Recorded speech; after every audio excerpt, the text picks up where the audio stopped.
Good evening. You're watching the news at 6 with me, Ishan Russell. The news at 6 is all about the day's biggest developing stories, and we'll be filling you in on them over the next half hour. But first, the headlines we're tracking right now. Standoff between government and opposition continues on Parliament. Proceedings stalled for the entire first week of the monsoon session.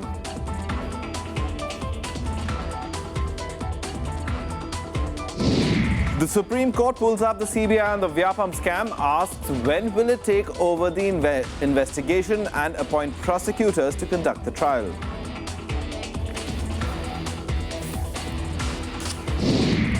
The Select Committee given time till 29 July to submit the real estate bill, panel to have its final meeting on Monday.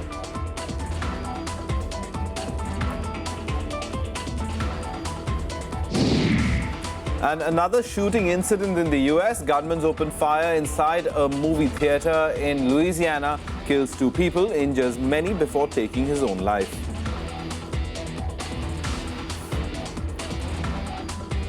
Our top story this evening, the standoff between the government and the opposition washed out Rajya Sabha proceedings for the entire first week of the monsoon session. Deadlock continued today over demands calling for resignations of Sushma Swaraj, Vasundhara Raje and Shivraj Singh Chauhan in the Lalit Gate and the Vyapam scam controversies. Now, amid the war of words, business of the House became the biggest casualty. BJP ministers embroiled in the Lalit Modi controversy and the Vyapam scam faced the wrath of the opposition for the 4th day in succession. Upping the ante against the government, Congress leader Pramod Tiwari gave notice for suspension of business to discuss the issues. मैं बहुत स्पष्ट रूप से कहना चाहता हूं, क्या सरकार ये बताएगी हमें कि उसने ये निर्णय ले लिया है कि सुषमा स्वराज जी का इस्तीफा, किस मोशन क्या है, वसुंधरा जी का क्या मोशन है और तमाम लोगों ने इस्तीफा दिया कि नहीं दिया. The NDA members were also slammed for protests against the opposition earlier in the day. ये आज धरने पर बैठे, ये किससे मांग नहीं कर रहे? एक तो आपसे मांग करना चाहिए, इस सदन से मांग करना चाहिए. ये किसके लिए? भगवान से मांग करने के लिए बैठे थे. As war of words continued, the chair adjourned the House till noon. When the House reassembled, Chairman Mohammad Hamid Ansari urged the members to allow the question hour to function, but uproar continued.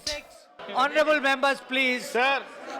For a change, let's have the question hour. If you have a question relating to question number 46, after it has been asked and answered, please do. There was no let-up in verbal duels even in the post-lunch session. Amid din, Finance Minister Arun Jaitley withdrew the Negotiable Instruments Bill 2015. Sir, I rise to move that this House recommends to the Lok Sabha that the Lok Sabha do agree for leave being granted by the Rajya Sabha to withdraw the bill further to amend the Negotiable Instruments Act 1881, which was passed by the Lok Sabha on 13th May 2015 and laid on the table of the Rajya Sabha on the same day. The stalemate also stifled the private members' business. Amid protests by opposition parties led by the Congress, the chair adjourned the House till Monday. Kriti Mishra, Rajya Sabha TV. House stands adjourned till 11 a.m. on Monday. Lok Sabha proceedings too saw a complete washout in the first week, while the NDA members today held a dharna against the adamant attitude of the opposition. The opposition accused the ruling coalition of trying to divert the attention from the alleged corruption cases. Day 5 of the ongoing monsoon session in Lok Sabha was no different from that of the first 4 days. Stalemate in the House continued over opposition's demand to remove tainted ministers over the Lalit Modi controversy and Vyapam scam. Congress pressed for the resignation as soon as the day's proceedings began. It forced Speaker Sumitra Mahajan to adjourn the House for the day within minutes. No business was transacted. Not even papers listed for the day could be tabled. आप संसद की कार्रवाई नहीं चलने देना चाहते हैं, okay, to meet again on Monday 11 o'clock. Earlier, NDA members held a dharna outside the parliament against the adamant attitude of the opposition parties on the issue. They also raked up alleged scams in Congress-ruled states. However, the opposition criticized the protests as mere politics to divert attention from the key corruption issues. Bharatiya Janata party ने पहले दिन कहा, आइए चर्चा में भाग लेते हैं. सुषमा जी ने कहा मैं जवाब देने के लिए तैयार हूं, लेकिन कांग्रेस पार्टी के अपने सांसदों का, अपने मुख्यमंत्रियों का जवाब देगी. It is for the ruling party to open up the deadlock by sense of accommodation and allowing the parliamentary practice to prevail upon. The entire country is watching. Who is responsible for this? I only appeal that wise counsel prevail. Let them come back to Parliament. Let us discuss. We have a lot of business, lot of issues to be discussed and debated and decide. Congress has already sought unity among the opposition parties to back its no resignation, no discussion strategy during the session. So far, only the NCP and the AAP have responded to Congress calls for a united front. However, Samajwadi Party, Trinamool Congress, BJD, AIADMK and DMK maintained a distance from the Congress, even as they protested on the issue of corruption. With inputs from Pranav Goswami, Bureau Report, Rajya Sabha TV. Let's go across to our correspondent Vishal Dahiya for more on this. Vishal, as far as the Parliament proceedings are concerned, it certainly seems that the Parliament has, we've seen the entire first week washed out, and this seems to be setting the same story for the next week. Well, yes, as of now, what you're saying seems to be right for the next week as well, because there has been no sort of, agreement or even an, effort from either of the sides to try and convince each other.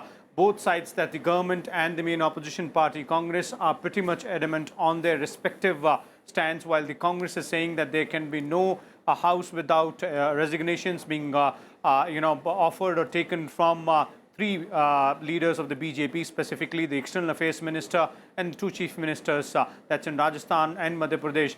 The BJP and its ministers in the government, specifically, even to the extent that the leader of the House in Rajya Sabha, they have clearly pointed out on the floor of the House time and again in this particular week that there is no question of any resignation being offered, and the government is willing for a discussion. And, it's not only about the Congress party. There are other smaller parties as well.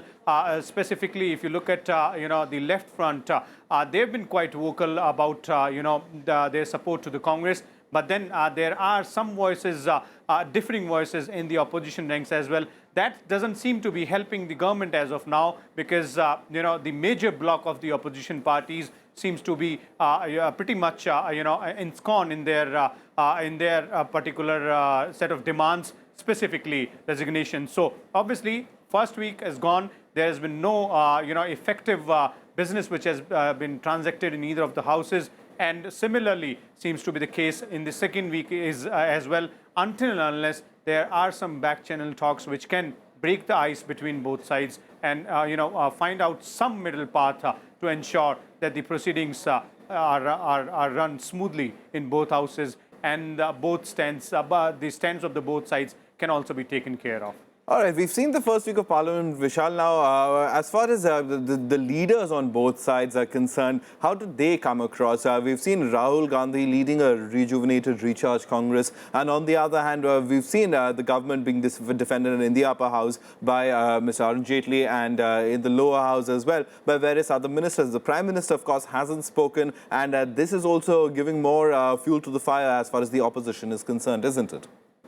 Well, as far as inside the House is concerned, Nishant, then the leaders of both sides have maintained that, silence. But then if you talk about other gestures, be it the sound bites or the statements which are being given by the leaders, then Rahul Gandhi, the Congress Vice President, has seemingly in the last 3-4 days seems to have led from the front, giving sound bites, challenging the government, questioning the Prime Minister, and time and again, putting in the Congress's demand of resignation of the External Affairs Minister Sushma Swaraj. But the Prime Minister also seems to have made that,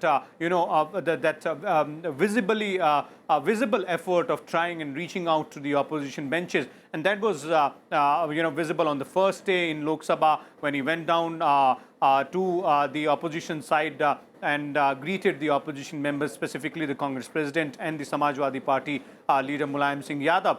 He also did the same yesterday in Rajya Sabha. We saw, though that happened after the House got adjourned around 12 noon. And there also he walked up and greeted former Prime Minister Manmohan Singh and leader of opposition Ghulam Nabi Azad and several others on the opposition benches. But these gestures doesn't seem to have, made any impact.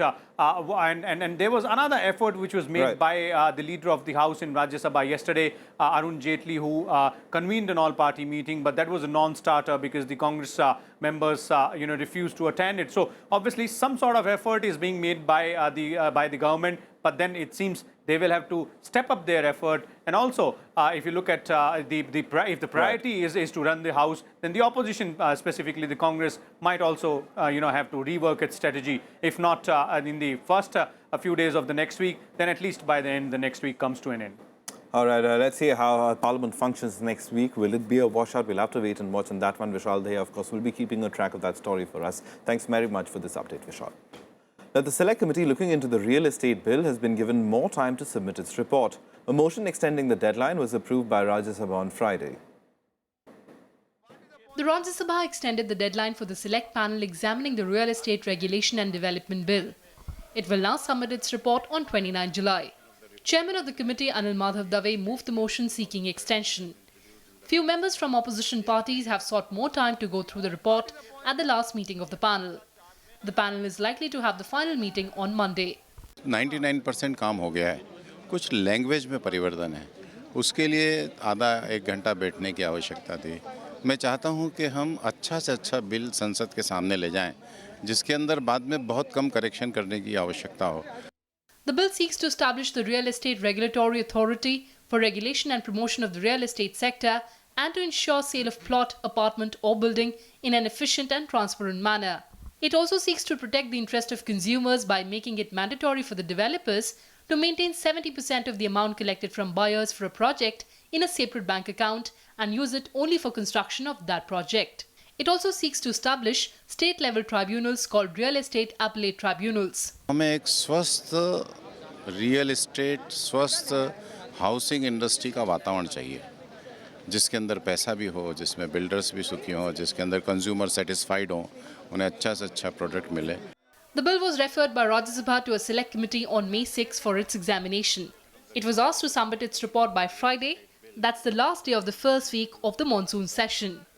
Kriti Mishra, Rajya Sabha TV.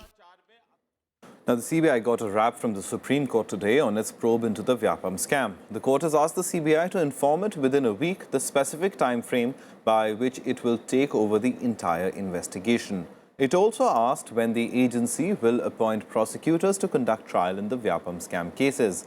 The CBI has so far filed 14 FIRs in the case, including the death of an MBBS student, Namrata Damor. On Thursday, the CBI had registered an FIR against former controller of examination of Vyapam, besides 37 others in connection with the alleged scam. सबसे बड़ी जो हम development आज देख रहे हैं कि it is heading towards an impartial investigation and impartial monitoring. एक एज अ कंप्लेनेंट हम इससे ज़्यादा कुछ एक्सपेक्ट भी नहीं कर सकते हैं। और आज कोर्ट ने जो इंडिकेट किया कि सबसे पहले सीबीआई अपने शेड्यूल दे कोर्ट को कि कितने दिन में वो टेक ओवर करेगी by next Friday, which is very important क्योंकि सीबीआई को केसेस ट्रांसफर हो चुके हैं और हम चाहते हैं कि इंडिपेंडेंट इन्वेस्टिगेशन इन केसेस में हो। The Congress Vice President Rahul Gandhi took his party's fight against the proposed land bill to Andhra Pradesh today. He undertook a 10-kilometer-long foot march in the Anandpur district. Addressing a rally during the march, he slammed the NDA government over the contentious land bill.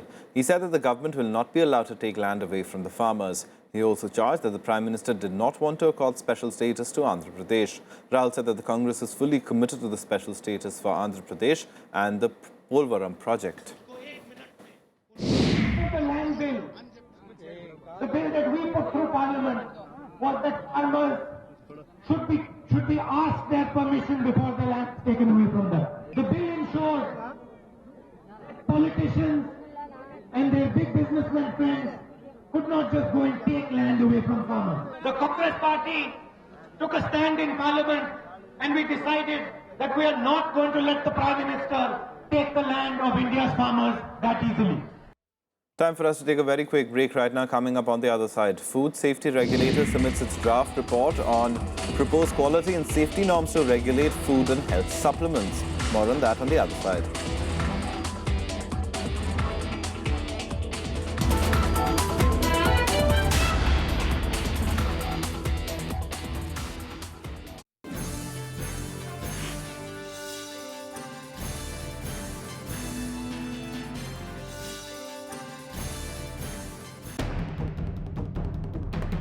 last-ditch effort from Yaqub Memon to escape the gallows. Amid fresh debate on the death penalty.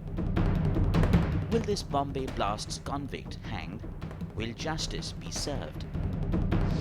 Watch the big picture at 6:30 p.m. on Rajya Sabha television.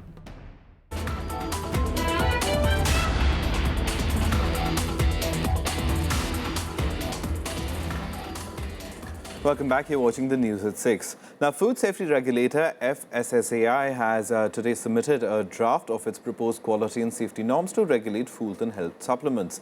The proposed ban on selling them under medicine labels and now has announced new norms for products based on Ayurveda, Siddha, Unani and other traditional health systems. Under the new norms, no person shall manufacture or sell any such food products unless they comply with the specified regulations. The FSSAI has proposed that formulations should be based on sound medical or nutritional principles supported by scientific data. Labels have to clearly mention purpose, target consumer group and the physiological conditions which they address. It also sought public comments on its draft in the next 60 days. The new norms will come into effect next year. At present, India doesn't have regulatory guidelines for approval and monitoring of such products. Now, every 1 hour, 16 Indians are killed in road accidents across the country. In 2014, 80% of the deaths on the roads were traffic-related. Many of them could have been prevented if the victims could have had access to effective trauma care. But various plans to remedy the situation have proved to be a non-starter. The 11th Five-Year Plan planned a pan-India trauma care network to reduce deaths due to road accidents. Effectively implemented, it should have cut down the number of preventable deaths to just 10%. Last 11th plan में हमने 140 लिया था और 140 में करीब 138 मतलब it is all are not working but in the way of completion है. The plan was to ensure that no trauma victim needed to be transported for more than 50 kilometers. Designated trauma care facilities were to come up every 100 kilometers. Scheme में ऐसा कोई slow नहीं है, जो पैसा utilise किया उसका यूटिलाइजेशन सर्टिफिकेट नहीं आया है, जिसके कारण हमने अभी उसको पैसा रिलीज नहीं किया. जैसे अपने यूटिलाइज करेंगे हम लोग पैसा रिलीज करेंगे तो वर्क बढ़ेगा. In reply to a question raised in Parliament earlier this week, the Health Ministry cited non-availability of technical staff, doctors and neurosurgeons, as well as difficulty and delays in getting equipment and signing hospital MOUs as the reasons for slow implementation. Because governmental procedures are so archaic, you have to have so many approvals and so many sanctions, and if anyone raises objection, then again file gets stuck. So therefore, it is the procedural delay which is accounting for most of the delays in this case. But also the political will and administrative will to establish these centers is missing. The 12th plan approved 85 more trauma care facilities. These were in accident-prone areas on highways not covered earlier. But according to the Health Ministry's answer, till date only 30 hospitals have been actually approved trauma care facilities. Anshu Jaisingh's report for Rajya Sabha TV. Now some more news from across the country and nationwide. The Supreme Court has directed the centre and the state governments to install CCTV cameras in all prisons. It has also asked them to take a call on installing them in prison police lockups. The court said that every police station should have at least 2 women constables. It also directed all union territories to set up their own state human rights commissions. Activist Teesta Setalvad got a reprieve from court over allegations of fraud, misappropriation of funds and violation of FCRA. The Mumbai court today refused anticipatory bail to Setalvad and her husband Javed Anand, but they were granted interim bail by the Bombay High Court. This means the duo cannot be arrested for at least another fortnight. Suspected militants carried out a series of grenade attacks in Srinagar targeting telecom service providers. One person was injured after 2 attacks were carried out in Karan Nagar area this morning. Investigations have begun and the police are currently searching for the 2 attackers.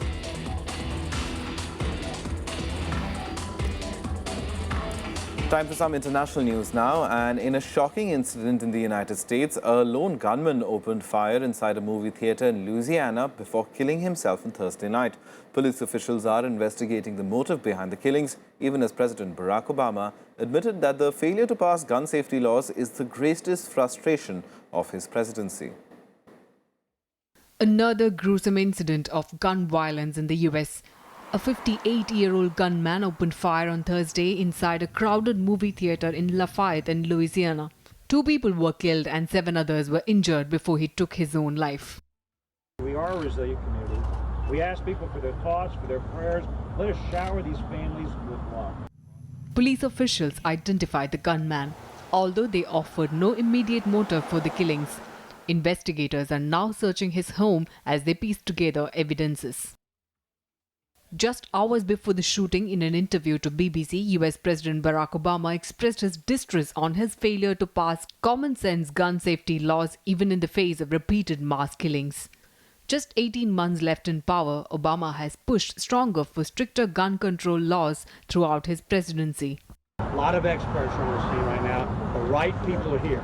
So we're just asking the public to work with us. There's nothing that we believe that has any other concerns past this point. Again, there's no other active shooter out there. We don't believe there's anybody else involved. So we want to make sure the public understands that. A similar shooting happened 3 years ago in Colorado when a gunman opened fire at a movie theater in Aurora during the midnight screening of the Batman film The Dark Knight Rises, killing 12 people and wounding 70 others. Bureau Report, Rajya Sabha TV. Time now for all the other international news and updates in Global Buzz. The Pentagon today reported that a US airstrike in Afghanistan on the 11th of July killed a high-ranking Al-Qaeda operational commander, Abu Khalil al-Sudani. Pentagon described Sudani as the head of Al-Qaeda's suicide and explosive operations, directly linked to plotting attacks against the United States. The Islamic State claimed responsibility for a deadly car blast in a busy Baghdad market on Tuesday, which claimed 50 lives. At least 48 people were also wounded when a car packed with explosives detonated in the new Baghdad district of Iraq. Several shops and restaurants were damaged. US President Barack Obama will arrive in Kenya today for a 5-day tour to Ethiopia and Kenya. He will meet the Kenyan president to discuss issues related to trade, investment, security, counter-terrorism, democracy and human rights. This is Obama's first visit to his father's homeland as US president. He's expected to spend some time with family members still living in Kenya. Thailand has inducted 72 people suspected of involvement in human trafficking, including 15 Thai officials. The move comes after Thailand launched an investigation into human trafficking in May after the discovery of 26 bodies in mass graves buried in a jungle near the Thailand-Malaysia border. The investigation is being termed as the biggest investigation into human trafficking ever in Thailand's history. Now for some news that is literally out of this world. For the first time, a near-Earth-sized planet has been found orbiting a star which is very much like our own. NASA announced the discovery of Kepler 452b, which is 1400 light-years from Earth in the constellation Cygnus. Today we're announcing the discovery of an exoplanet that, as far as we can tell, is a pretty good close cousin to the Earth and our Sun.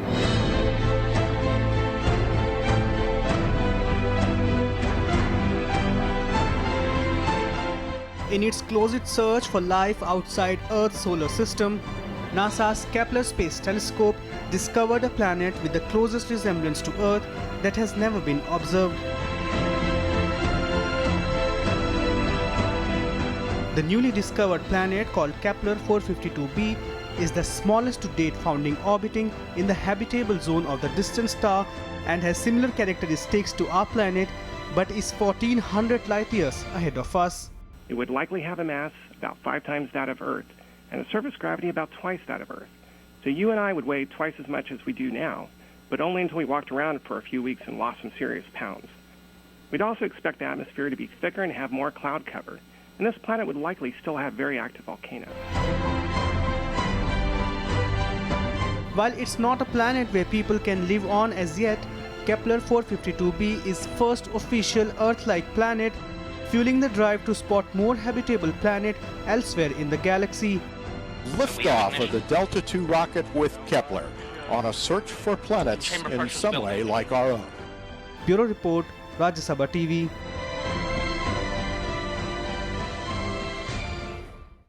That's all from us. Goodbye.